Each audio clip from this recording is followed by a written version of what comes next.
Guys, deluded, I'm back again. Thank you very much for watching and tuning back in. Now, Santi Cazorla, it's been a well publicized story in regards to his injuries, and at this point, I think I've made enough vids about it. I think you guys have read enough about it to know the long documented journey of not only for me, I'll get onto it, but the physical test, having skin grafts and infections and setbacks and corrective surgeries to correct what's happened in surgeries for the surgery you needed. It's a real big test, being isolated from your friends and family for someone so bubbly and stuff like that. I always say the people that you think are the most bubbly and stuff, they're like that because they hide a lot of pain and things like that. He's had to go through a lot, so it's nothing new, but he's spoken in the Daily Mail or the Guardian or wherever it was on in it, and he's given a bit more detail. The shocking things for me, obviously, at the age of 33 turning 34, like Luke Shaw, he could have lost his leg. What really alarmed me is he said some of his leg, I believe it was the tendon, is like plasticine, so essentially Play-Doh and them things. If it's like that, something's wrong. His injury was so bad, Wenger actually said it's one of the worst injuries he's seen. Now that's a man that's sadly, not that it's anything to want to see, but he's seen what's happened to Aaron Ramsey, he's seen what's been documented with Jack Wilshere, with Diaby, obviously you saw with Eduardo as well. So if he's labelling that the worst injury he's seen, you've got to wonder how bad it was.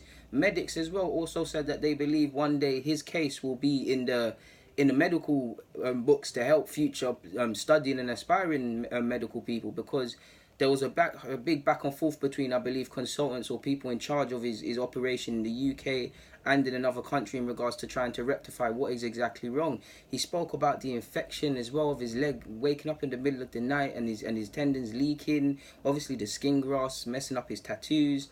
For me, which is on top of all of that, is away from the physical pain. I'm not excusing it. Clearly, this is a madness. The man didn't play football for, I've got it here, 636 days and spent time in hotels alone.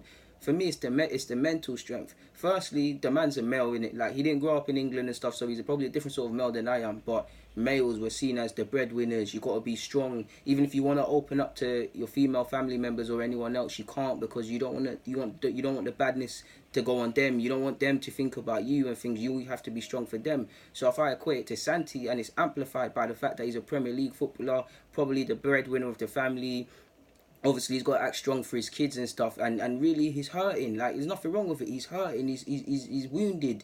That is got to be the harshest thing for me. For me, being away from your family and friends and spending time alone in hotels, and you leave your mind to think and get you in a mad stuff, to the point where he actually said, I believe obviously it's well publicised how his injury really was accelerated against Ludogorets, that when he messed himself up there. But he actually said 2013 playing against Chile, with 20 minutes he got a kick, and many a times he wondered to himself, if I was selfish for 1 minute and came off the pitch rather than playing the full 90, what could have been? So if he's telling you that in the interview, imagine what his mind must have been playing through, because we've all been in mad situations. Like, it's very physically demanding both to get back to see. Like, that's a whole different kettle of fish. We'll be here too long, and probably about 2 days speaking about it. The physical strength required to get back up to speed, to have the motivation to keep playing and things, and the motivation to even try to do your exercise and your rehabilitation. Like, it's crazy, man. Like, you look at someone as bubbly as Santi Cazorla, forever got a smile on his face. He must have been hiding so much pain behind that. And I'm happy that he's got a new club. He's spoken about how great Arsenal were for him and how good Wenger is with giving him a new deal. He actually said he wanted to prove his fitness here and try to get a deal, but it is what it is. He's also said he regrets not being able to fully say goodbye to Arsenal, to which I could say, Santi, of course we would have liked you to go out playing one more time and things like that, but you're nothing. Okay, I don't think you're a legend and things, but you're a very underrated player. I made a video months ago about it. You are without a doubt a fan favourite, an icon. I mean, our midfield, you, even in this current state, you walk into our midfield, we've missed you. You've not played, well, at the time you didn't play for 636 days, and we've missed you for every one of them. I mean, Wenger gets praised for converting you, if you can say that, into a more of a central, deeper line midfielder, but you've played in that role for Villarreal before. You came as a winger, you did your dirt, you became vital in the midfield with great partnerships with Coquelin, for example. You did your thing, man. Like, for me, it was a tough watch, man. It's like the point where even a bit of the interview where he's saying that the medics basically had to say they're just gonna open up your leg and open up your leg and open up your leg until they find the tendon. He had an infected tendon. At a point, I believe he lost 10%.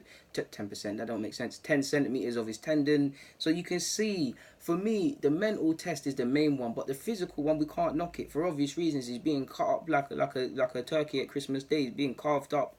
The calves that have already been made are being carved up. There's many complications. Consultants are getting it wrong. They're trying to act in good faith. So you can see how he could think that with all these setbacks, it's not gonna happen, because he had over 10 operations. To be honest with you, like, he's been under the knife more times than many people will go in their life, and sadly, this will probably play a part on his long-term health 30 years, 40 years from now, when Santi Cazorla's playing days are long over. But that's the risk you take as a footballer. Either way, I'm happy a man's back playing for Villarreal. He's got there's an extra carrot as well, because there's an option of another year deal. And yeah, man, it might not have been the story he wanted to write and things like that, but it just shows what can happen if you keep fighting and things like that. And stories like this I love to hear, man, because it's not easy. It's not easy. People always think footballers, you're getting paid a lot of money, forget that these men are human. And it must have been a big test, man. I keep saying it, but the physical test is well publicised. I mean, I just told you, look, 10 centimetres of his tendon and infections and all of these sort of things. But the mental strength, the mental capacity, like, you could go, these sort of things can make you suicidal. And I really sympathise with anyone battling through potential suicide and all other mental problems, or just the pressures of life, man, because yeah, man, I really believe if the internet didn't have idiots where they use their anonymous nature to do nonsense and poke fun, social media could be used for a lot of good things and a very good cause, especially in regards to social media, especially in regards to mental health and things like that. Because I do think social media, I sound like a hypocrite, I'm saying it could be a help, it could also be a detriment, because I don't do it, because my mum told me don't look at what people have because you don't know how they got it. But many people are trying to aspire somewhere in their life, and they're looking at others, and some are lying, some you don't see the grind they put in, and they're becoming disillusioned with it, to be honest with you.